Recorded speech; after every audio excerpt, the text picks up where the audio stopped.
So today I want to go over buying used cars, and just kind of some tips and tricks that I picked up and things to look for, and just kind of some expectations to have. I bought four cars through a dealership, two through online, and then like one was at a show.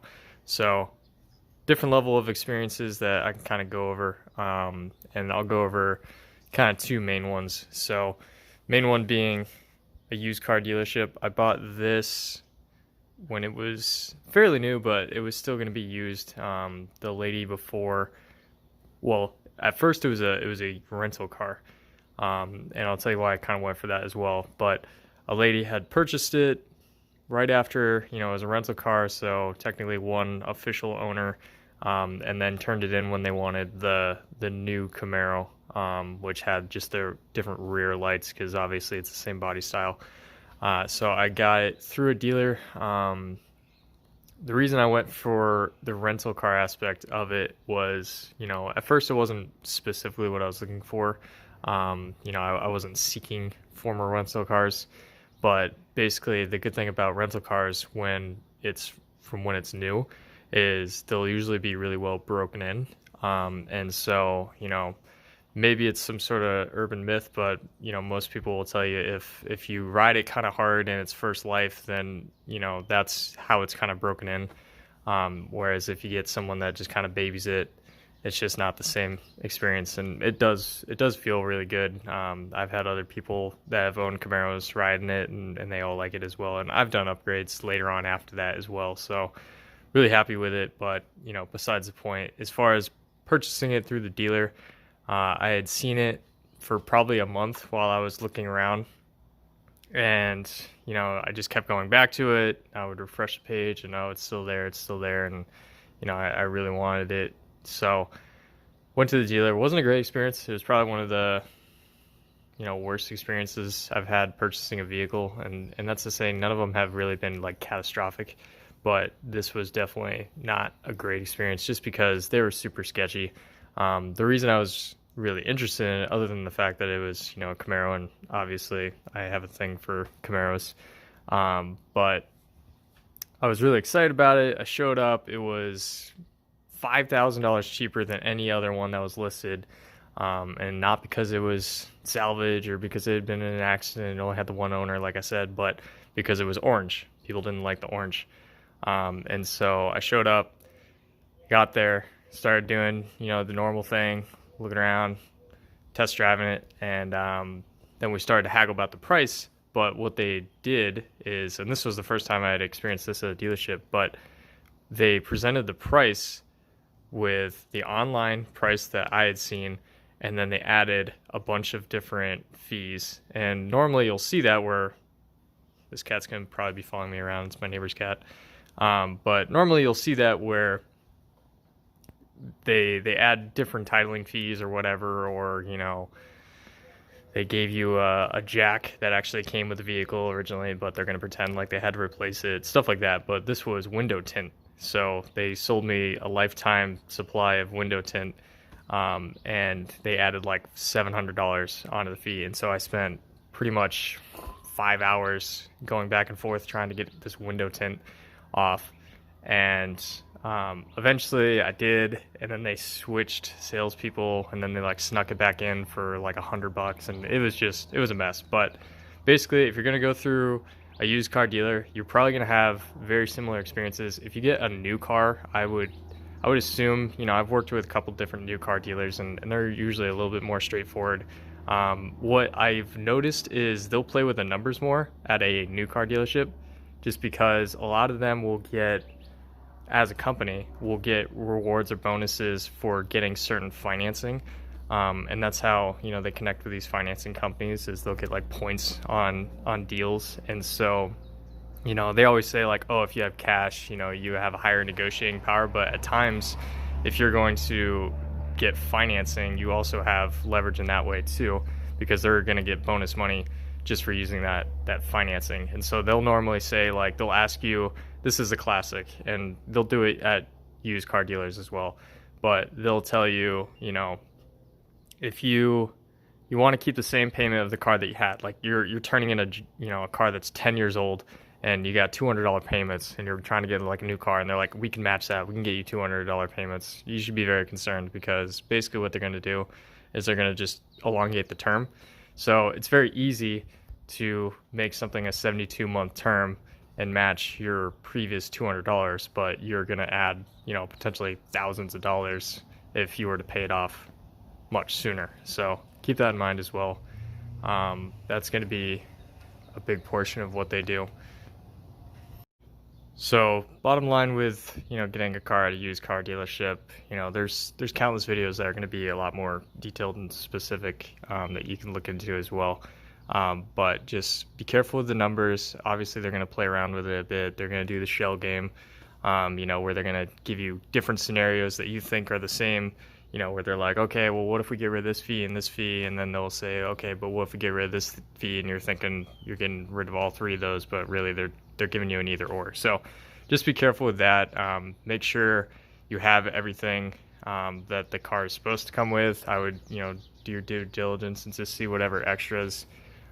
You're going to have less of a problem, I imagine, with them faking something as far as like what kind of model it is, because that's, illegal. You obviously can't, say that this is an SS Camaro when they'll know it's not. I mean, you might get a really small dealership that just says like, oh, it's got the SS badging, and then they'll just leave it vague like that. But basically, they're gonna have a harder time getting away with something like that. But what they will do is they'll make certain things on it a little like subpar. So there was another car that I bought used, and they put like a significantly smaller battery in that the car required. So after 2 days of owning it, it just wouldn't even start because it just burned itself out even with the alternator. So different things like that I would check at used car dealerships. Ultimately, I got a freaking deal on this just because, like I said, it was $5,000 cheaper than any other car in the market just because it was orange.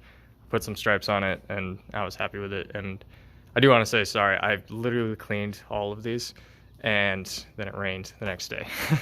So here's what it is. So let me go over the Jeep now. So I got this going on a year ago, actually. So I wanted something that I could just kind of take to, go off-roading, take camping, take to the parts store or whatever when I was, upgrading this. And so I bought this. I knew I was buying it cheap. I knew I was going to have to put in some effort into it. So I wasn't expecting, a gem. I think I even told myself I want to get it so cheap that if I throw it in a ditch, I'm happy leaving it. So basically got this super cheap. You can find these all over the place. I got this on Craigslist. Experience with the guy wasn't too bad. I showed up. He was a smoker, which, is a little bit unfortunate. I didn't even think to ask. But I ended up getting rid of the smell anyways because he only had it for 4 months. And so showed up. Guy was very friendly. He had like this weird sort of like receipt for a title that really threw me off. But, the moment I was sketched out about it, he's like, let's just go to, the DMV, the third party DMV or whatever, and get it handled. And we did, and it was perfectly fine. So I was happy with this purchase. It immediately had issues I had to address, and you'll see some of the other videos that I put up with different repairs. I didn't even do videos on all the repairs I've done to this thing, but I'll quickly go through them, and I'll probably do a separate video of, and this is going to sound weird after I describe all the repairs I had to do, but why this is such a great vehicle just to buy. If you want something cheap that's just like a gopher, you can just take it to go for whatever you want, or you want a new vehicle for your kid or whatever. This is a perfect vehicle. They're cheap. Parts are everywhere. Parts are cheap.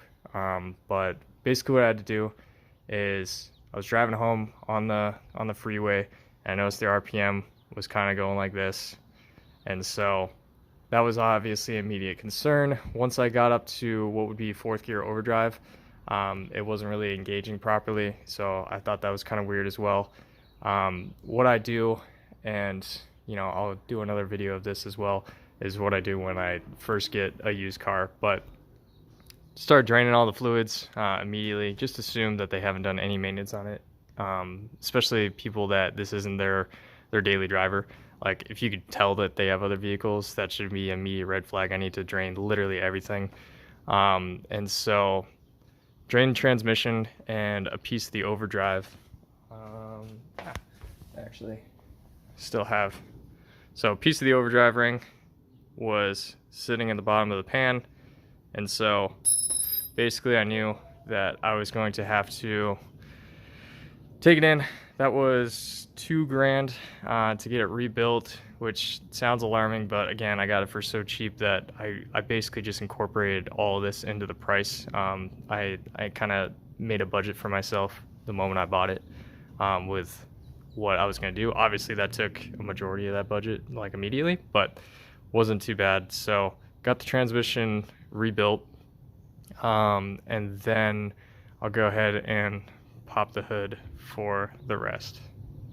So naturally there was the little things of, cleaning out the interior, because like I said, he had smoked in it before and the seats were a bit stained, so had to spend some time doing that. You're not going to get the same sort of quality of presentation as you would if you go to a dealer, because it's just some guy that's selling it, and so like you're probably going to spend more time cleaning out the interior and finding garbage and stuff like that. As far as mechanically, I did have to fix the cables. I know it looks kind of janky, but trust me, this is way better than it was before. So basically, like, it would cut out just because the positive would disengage randomly. And so that was issue number 2, technically, because the transmission was immediate. Get off my Camaro, Jesus. Super friendly cat, but loves to climb on my stuff. I have cat prints on everything. But so had to fix that. The next thing, obviously, after I did, the random oil changes and stuff, is I had to, so the next thing I had to do was, it ended up having an issue with the crankshaft position sensor, which I have a video on that replacement.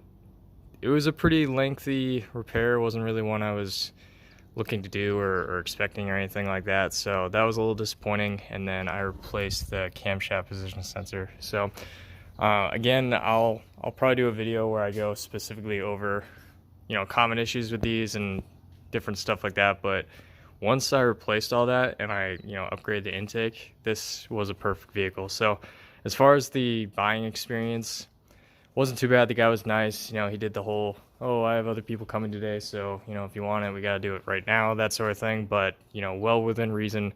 He wasn't difficult to schedule a meeting to see. I've found that with Craigslist that it is kind of hit or miss. So Craigslist is kind of hit or miss. There's a couple of people that they'll try and drag you along, and they'll just be like, oh, well, I have someone coming, but maybe tomorrow if they don't like it, and then they just will never respond to you, and you'll just have to assume. So that gets annoying. But honestly, wasn't overall bad experience with that guy. It's gonna be hit or miss. You're gonna have to focus on doing the interior. So that's the 2 different kind of variants of semi newer cars, one at a dealership, one online. So focus more on numbers and making sure everything that's supposed to come with it does come with it. Focus more on what the mechanical aspect of it looks like. You're gonna have to put a budget together for simple repairs. Assume they haven't done any mechanic work on it, because again, they don't have a shop that they have to put together this for. So just assume basic repairs. And the final one, I have experience purchasing just classic cars online, private party. So most of these that you're looking at are probably going to be your project, a little fun car. It's not going to be a daily driver, so a lot of these aren't going to be running. So that kind of adds a wrinkle. This one specifically, I got on Facebook Marketplace. So Facebook Marketplace, and I feel like a lot of people are going to start switching over to Facebook Marketplace, because I believe Facebook Marketplace isn't charging people to list, whereas Craigslist is starting. to do so. I haven't posted myself, but I've heard that. So you're probably going to see a lot more people leaning on Facebook Marketplace. Some of the cons to Facebook Marketplace is the radius is really small. I think it's only like within 100 miles, whereas if you're genuinely looking for your dream car, you're probably willing to drive, a decent distance. So that's kind of a con. The other thing is they work with the messaging through Facebook messaging, rather than like Craigslist would do like an email or something, making it a little easier to get a hold of someone. So in this specific case, the guy was a little bit more old school. He took like 3 days to respond. And there's other ones that I messaged on that you can literally see that they never even looked at it. So I do think that's kind of a con, is if you don't have like Facebook on your phone, and that messenger readily available, you're probably not going to get just quick responses. And you might have different experiences, especially if you're getting, a newer car. This might have just been the specific cases that I was looking at. These classic cars, older people typically are the ones that are selling these. And so I did have that issue. But other than that, the main tips are going to be try and get as much information as you can before you show up, especially on something with certain model types. This is a 1979 Z28 Camaro, and so you'll run into issues if you get something that's a higher model or something that came with, the bigger engine, the performance packs or something like that, whereas either people won't know what they have or they'll be misleading, and whereas the dealer has a little bit more issue blatantly lying, especially because, there is that legality to it. Someone could easily just say like, they can have replaced the hood or replace the badging and just say, hey, it's Camaro, and let you expect whatever it is, or even say, oh yeah, it's a Z28, and then it's harder to try and get any sort of restitution out of that. So do your due diligence, and maybe that's just grabbing the VIN before you get there. Do a little quick search. You can also, if you can get the VIN and just model type and stuff like that, maybe look into prior accidents. But normally when you're looking at a classic vehicle, you're just going to want to make sure, body's straight, make sure frame looks good. Rust is a major issue with older vehicles. That's usually going to be in the trunk or floor pans, things like that, damage to the frame. So those are going to be big concerns that you should be looking at when you're buying a vehicle. Be prepared to get, dirty. So you're going to be wanting to crawl under it. If it has been running, again, try and get as much information as you can. This one specifically has been sitting for 2 years, and I was able to get it going in 2 days just because, I had a good conversation with the guy. Apparently the son had bought it and just lost interest, and that was somewhere around the time that he was trying to start it and burnt out the starter and then just kind of sat. So I knew immediately I had to get the starter. Basically, you're going to want to replace any sort of fluids that it has. I do the same thing with every vehicle that I get: new spark plugs, new fluids, new filters, all of that. And then on this specific one, you're going to want to do, like hoses. Make sure every hose, anything that has had a liquid in it, especially if it's been sitting for 2 years, you just replace those. They're cheap. Sometimes if you go to auto parts stores and they have pre-cut ones, they won't even charge you for it. So no excuse not to change out those fuel hoses. As far as the radiator is concerned, normally if it's been sitting for about a year, you start to have some issues. Especially if it's like water, it'll start to damage the engine. And so if it's been sitting for a while, and it hasn't been running, I would just pop open the radiator cap, see if it's got any fluid in it, see if it's even antifreeze or if it's water, and that should go into your kind of your risk analysis when you're looking at what it could possibly cost to get it back going. The other thing is gas tank. Some people on this one specifically, I guess I was either fortunate or he had planned out that portion of it, but the gas tank was completely empty, which is good because normally it's got all that crummy stuff because again, if your car's been sitting for about a year, it'll start to get like a varnishy smell to the gas, and it's really hard to get that fully cleaned, and it's a pain beyond measure to drop gas tanks. It's so annoying. So got fortunate on that, but I would check the gas. You can get like a siphoning tool. I don't think I have one nearby, but you can get a siphoning tool, just kind of put it into a container, and just see if you get any sort of like flakes and rust and stuff in it. So those are the main concerns when you're getting the classic car. Just do more due diligence, spend the time, walk around it, try and get as much information as you can prior. Be organized. It wasn't running, so I had to get some friends to help push it. And so I probably could have used a tow truck. Probably would have been easier because we just had a trailer. We didn't have a winch, so it took a little bit longer. But spend the extra time, doing your research on it.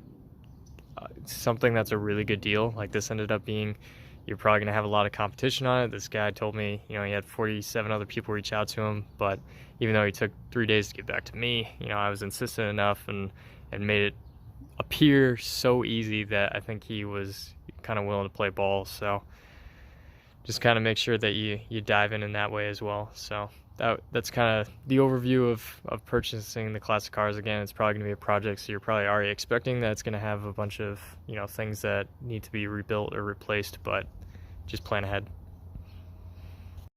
Now, the final tip's a little bit more general. If you're going to be purchasing from, a private individual, you do have to put a little bit more caution into it. You're not going to have to worry about that with a dealer, because obviously they're a professional organization. Whereas if you're buying it from, an average Joe, you're going to get a mixed bag. You might end up with someone that's very friendly, and most of them are, because you're providing them with cash. You're trying to make it easy for them. So I haven't had a whole lot of experiences when I've actually met the individuals as far as having issues with, them being, rude or sketchy. But some of the ones like messaging, obviously, they'll ignore you because if they have someone that's giving them cash already, they're not really concerned. But definitely put a level of, caution. Try and meet, if it's running and driving, try and meet a neutral location, gas stations, Walmarts, places with cameras that you know of. Even if you're going to a neighborhoods concern me a little bit less, just because, you're surrounded by people, surrounded by their neighbors, meeting in front of their house, it's less concerning. But if you're looking at the map and they're trying to make you drive off into the middle of nowhere, maybe be a little bit more concerned, especially if you're carrying large volumes of cash with you. Another place would be the bank, DMV, different things. Some people are going to be really easy to get that done. They want to make the sale happen. You can make it really convenient with them, assure them like, yes, this is exactly what I want. I just want to, make it easy. Then it shouldn't be as big of an issue. But if you get people that have a lot of people that show up, look at the car, don't like it and leave, and they've dealt with, 3 or 4 of those, they're probably going to be a little less inclined to help you out and meet you somewhere neutral. Bringing friends, I always bring friends. This one was really easy just because, I had to push it, so I needed some people to help with that.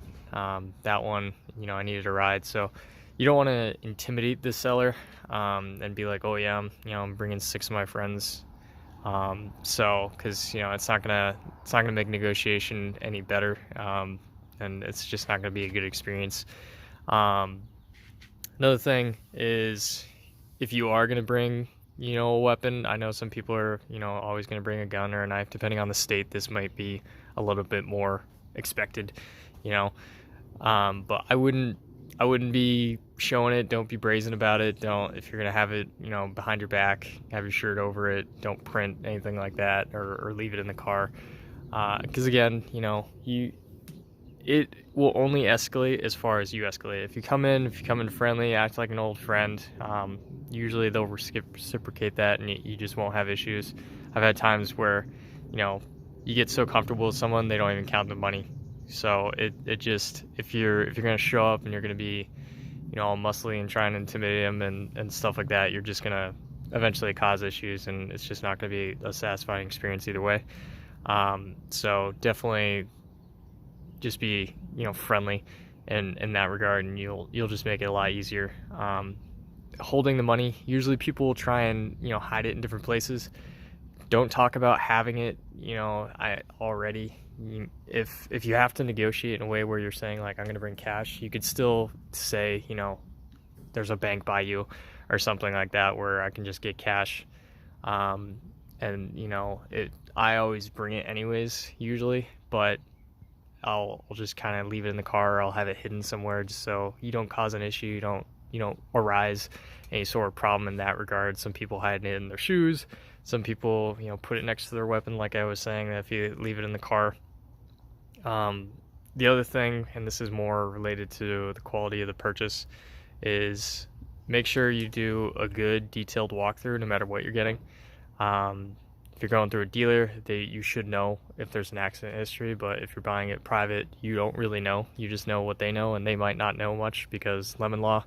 They don't have to say anything's wrong with it, typically, depending on your state. I know my state, they don't have to say anything's wrong with it, and it could blow up on your drive home, and you bought it, due diligence. So definitely check out the frame, make sure it's straight, make sure body panels are straight. I already popped the hood because I was going to start working on it. So this isn't an issue, but just make sure body panels are straight. If anything's popped out, then that could be a concern. So things like that. Don't be afraid to get a little dirty. If you're doing private party, especially if you're getting a project, you're probably going to end up crawling around in the dirt, so just be prepared for that. I definitely crawled underneath this and all kinds of stuff like that. So those are the more high-level tips, just safety, err on the side of caution, bring friends, neutral locations when you can, have a good idea of the area if you can't go to a neutral location because they can't move it or something like that. So those are the final broad stroke kind of tips. Like I said, if you guys ever have any added feedback, feel free to throw it in the comments, so you can help other people out with their purchases. I know there's tons of videos of people with insight into dealerships, the kind of scams and stuff that they like to pull on people. So if you are going to go through a dealership, I would just kind of dive into that and see what you find, just so you can be safe in that regard. But appreciate you guys watching. Have a great day.